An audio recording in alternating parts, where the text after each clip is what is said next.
每一個畫面咧，佢都有屬於自己嘅意境，又稱為命意嘅。每一個畫面都有自己嘅性格嘅。Hello， 大家好啊！嗱，咁今集呢，就同大家去介紹一個好有趣嘅算命方法。咁原來呢個標題呢，就係叫做八字嘅畫質。咁呢一個呢，原來係最快最容易去掌握睇八字嘅其中一個方法嚟嘅。佢係3個方法入邊嘅其中一個。咁今日就同大家去介紹啊。咁八字呢，佢一個算命嘅概念呢，顧名思義呢，佢每個人都有8個字。咁呢8個字呢，佢就由10天干同埋12地支所組成嘅。咁原來呢，佢哋又係屬於八卦喎。八卦呢，佢原來係代表世界上所有一切嘅自然元素。咁原來每個人個八字呢，佢都係由好多呢啲自然元素嚟組成一個景象同埋畫面。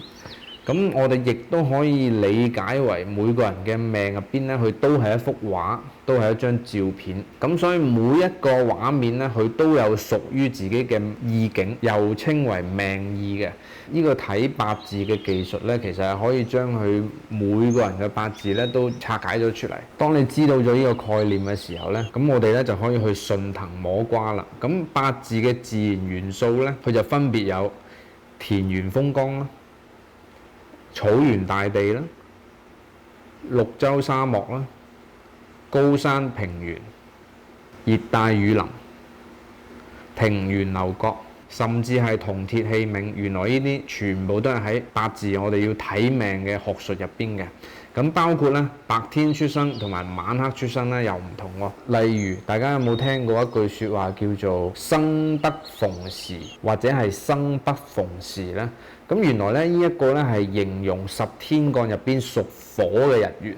咁火咧佢就有分陰陽喎。丙火咧佢原來就代表太陽，代表大嘅光芒。丁火咧原來佢就係代表晚黑嘅星辰，主要咧係代表燈光，叫做燭燈、蠟燭、燈泡、LED 燈，佢都係屬於丁火。咁當然啦，爐灶佢亦都係屬於丁火啦。咁所以咧，亦有一個講法咧，叫做丙火出生咧就宜晝不宜夜，丁火出生咧就宜夜不宜晝。所以咧，如果係丙火嘅人咧，佢喺白天出生咧，佢會相對嚟講係會有用武之地。咁呢一個呢，就係其中一個小插曲啦。依家進入翻主題。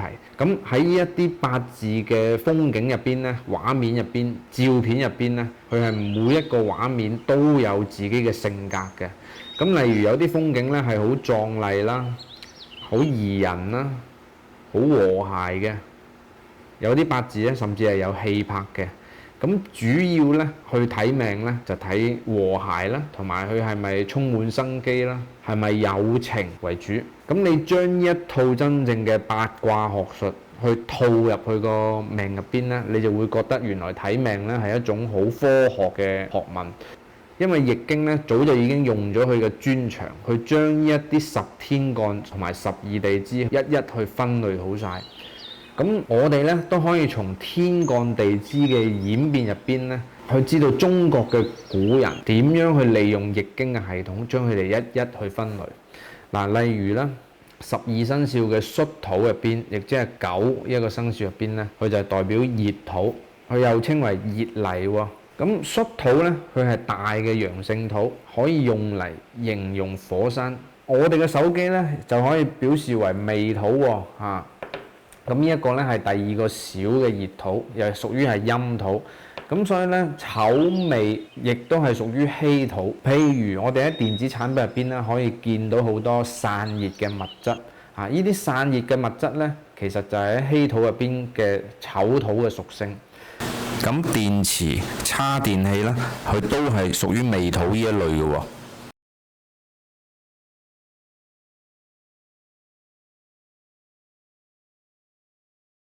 咁巳火咧，即係12生肖嘅蛇咧，原來就係我哋依家經常接觸到嘅電線。丙火咧，佢嘅最原始本質係太陽啦，啱啱先講過。咁喺今日呢，佢亦都係可以代表一種電波、WiFi 或者係手機嘅 signal。咁當然啦，算命呢就只會將八字拼成一種自然環境、自然風光嘅啫，就唔會去睇呢啲電子產品嘅。當然，咁只不過呢，我係想去強調八卦去俾易經分類嘅思維呢係做得好好嘅。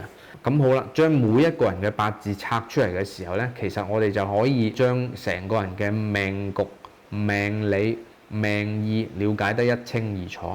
起碼你可以知道佢呢個命意究竟可以表達到啲乜嘢。咁我係咁樣睇八字嘅。當你知道咗呢個人嘅命意係要表達乜嘢嘅時候，你先至可以幫佢解決到點樣去揾翻自己。佢依家做嘅嘢係咪啱佢自己？